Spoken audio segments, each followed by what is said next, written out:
വിത്ത് രാജി എന്ന എൻ്റെ യൂട്യൂബ് ചാനലിലേക്ക് എല്ലാ പ്രിയപ്പെട്ടവർക്കും സ്വാഗതം. ചോറിന് സാമ്പാർ കൂട്ടി കഴിക്കാം. നമുക്കിന്നൊരു സാമ്പാർ ഉണ്ടാക്കാം. ഞാൻ ഉണ്ടാക്കുന്ന രീതി ഒന്ന് കാണിക്കുകയാണ്. എല്ലാവർക്കും സാമ്പാർ വെക്കാൻ അറിയാം. ഞാൻ ഒരു സ്പൂണ് വെളിച്ചെണ്ണ ചേർത്ത് കൊടുത്തിട്ടുണ്ട് കുക്കറിലോട്ട്. എന്നിട്ട് അതിലോട്ട് ഞാൻ കായം ഒരു കട്ട ഇടുകയാണ്. കട്ടക്കായം കായം ഒന്ന് മൂത്തിട്ടുണ്ട്. നമുക്കിനി കുറച്ച് കൊച്ചുള്ളി ചേർത്ത് കൊടുക്കാം. ഞാൻ സാമ്പാർ കൂടി ഇവിടെ ഉണ്ടാക്കുകയാണ്. അത് ഞാനൊരു വീഡിയോ എടുക്കാം. അപ്പം ഞാൻ ഉണ്ടാക്കി വെച്ചത് ഒരല്പം ഇരിപ്പുണ്ട്, അതങ്ങ് ചേർത്ത് കൊടുക്കും. അപ്പോൾ തന്നെ സെപ്പറേറ്റ് ഒരു വീഡിയോ എടുക്കാം. നമുക്കിതിലേക്ക് ടൊമാറ്റോ ചേർത്ത് കൊടുക്കാം. ഒരു കപ്പ് ടൊമാറ്റോ എടുത്തിട്ടുണ്ട്, അത് ചേർത്ത് കൊടുക്കാം.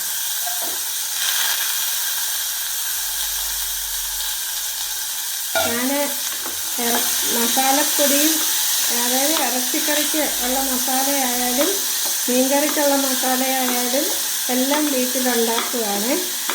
അതാണ് ഞാൻ കറികൾക്കെല്ലാം ചേർത്ത് കൊടുക്കുന്നത്. വാങ്ങിക്കുന്ന മസാലകളൊന്നും ഞാൻ ചേർക്കാറില്ല. ഇതെല്ലാം ഞാൻ ഉണ്ടാക്കി വെച്ചിട്ടുണ്ട്. അതൊരു വീഡിയോ ഞാൻ ഇടാം.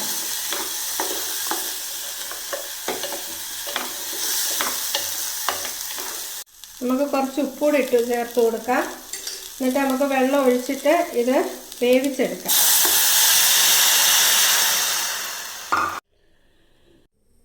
നമ്മൾ കുക്കർ അടച്ചിട്ടുണ്ട്. ഇതൊരു 4 വിസിൽ വേവണം. വളരെ വേവിച്ചത് നമുക്ക് ഇതൊരു പാത്രത്തിലോട്ട് മാറ്റി കൊടുക്കാം. ഇതിലോട്ട് നമുക്ക് ഒരു ഏത്തക്ക അരിഞ്ഞതും ചേന കൂടെ നമുക്ക് ചേർത്ത് കൊടുക്കാം. ഞാനിത് കുക്കറിലല്ല വേവിക്കുന്നത്, അതുകൊണ്ടാണ് ഞാനിങ്ങനെ സെപ്പറേറ്റ് ചേർത്ത് കൊടുത്തത്. അപ്പം ചേനയ്ക്കും കായ്ക്കും വേവ് കൂടുതലായതുകൊണ്ടാണ് ആദ്യം ഇനി വേവിച്ച് മാറ്റുന്നില്ല, വേവിച്ചെടുക്കുന്നത്. എന്നിട്ട് ബാക്കി പച്ചക്കറികളൊക്കെ നമുക്ക് ചേർത്ത് കൊടുക്കാം. ഇതിലേക്ക് മഞ്ഞൾപ്പൊടി ചേർത്ത് കൊടുത്തിട്ടുണ്ട്. പിന്നെ ആവശ്യത്തിന് നമുക്ക് ഉപ്പൂടെ ചേർത്ത് കൊടുക്കാം. ഉപ്പ് മതിയാവും. പിന്നെ ലാസ്റ്റ് ഉപ്പ് നോക്കിയിട്ട് ബാക്കി ചേർത്താൽ മതി. ഒന്ന് അടച്ച് വേവിക്കാം. കായും ചേനയും വേവട്ടെ. നമുക്ക് അപ്പോഴത്തേക്ക് വെളിച്ചെണ്ണ ഒഴിച്ചിട്ട് വെണ്ടയ്ക്കായും മുരിങ്ങയ്ക്കായും ഒന്ന് വഴറ്റിയെടുക്കാം.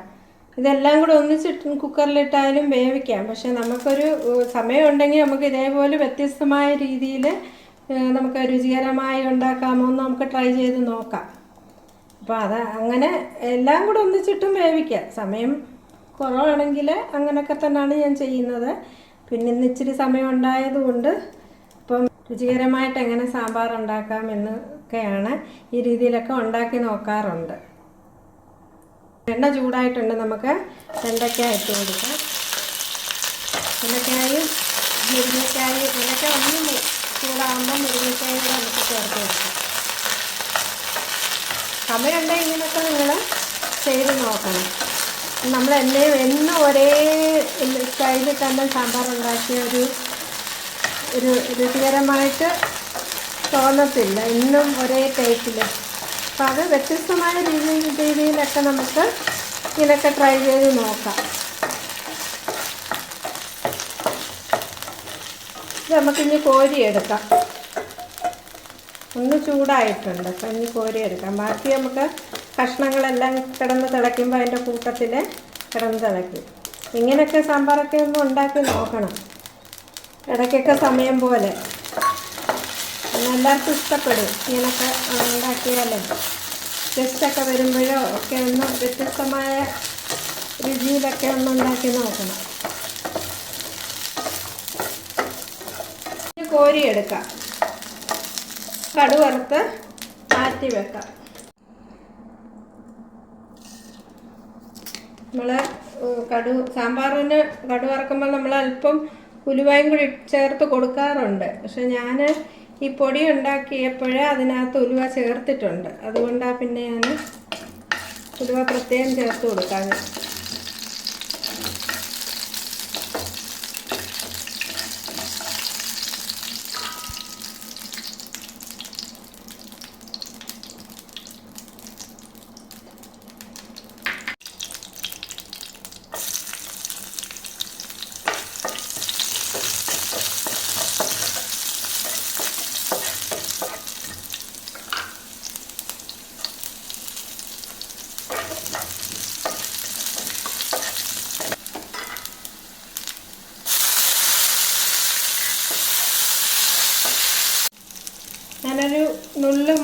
പൊടിയും കൂടി ഇതിൻ്റെ കൂടെ അങ്ങ് ചേർക്കുക. കാശ്മീരി മുളക് പൊടിയാണേ, ഒരു കളറ് കിട്ടാൻ വേണ്ടിയാണ്, കടുക് വറുത്തതിനൊരു ഭംഗി കിട്ടാൻ വേണ്ടി ചേർത്തതാണ്.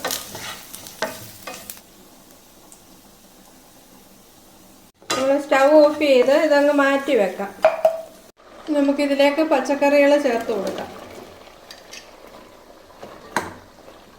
കുറച്ച് വെള്ളം കൂടെ ഒഴിച്ചിട്ട് നമുക്ക് അടച്ചു വെക്കാം.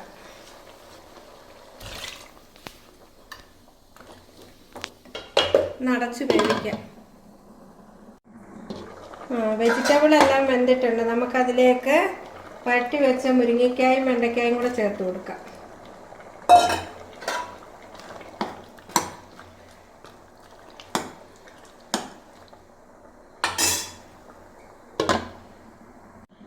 ഇതിലേക്ക് നമുക്ക് പുളിവെള്ളം ചേർത്ത് കൊടുക്കാം.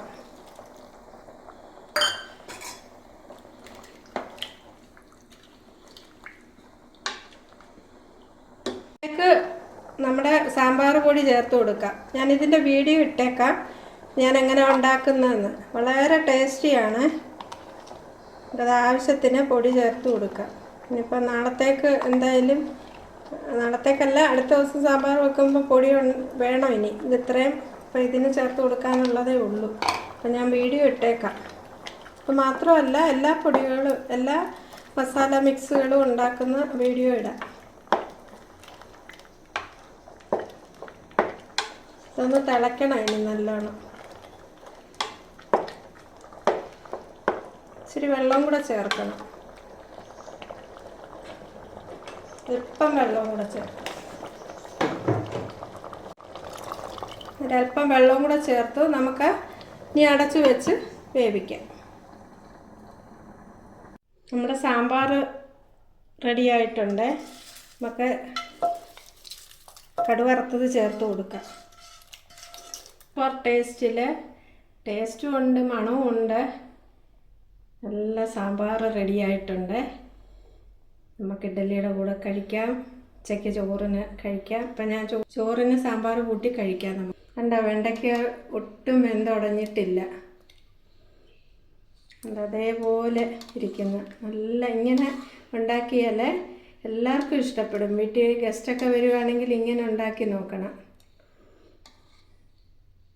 എൻ്റെ ഈ റെസിപ്പി ഇഷ്ടപ്പെട്ടാൽ എല്ലാവരും എൻ്റെ ചാനൽ സബ്സ്ക്രൈബ് ചെയ്യുക, ലൈക്ക് ചെയ്യുക, ഷെയർ ചെയ്യുക, കമൻറ്റ് ചെയ്യുക, ബെൽ ബട്ടൺ ക്ലിക്ക് ചെയ്യുക. എന്നാലേ ഞാനിടുന്ന എല്ലാ വീഡിയോസും നിങ്ങളിലേക്ക് എത്തത്തുള്ളൂ. കണ്ടിട്ട് മാത്രം പോവരുതേ, എല്ലാവരും സബ്സ്ക്രൈബ് ചെയ്ത് സപ്പോർട്ട് ചെയ്യണം. ഇന്നത്തെ ഉച്ചയൂണ് ഇങ്ങനെ സാമ്പാർ കൂട്ടി ചോറുണ്ണാം. നിങ്ങളെല്ലാവരും ഇത് ട്രൈ ചെയ്ത് നോക്കണം. നോക്കിയിട്ട് കമൻറ്റ് ചെയ്യാൻ മറക്കരുതേ.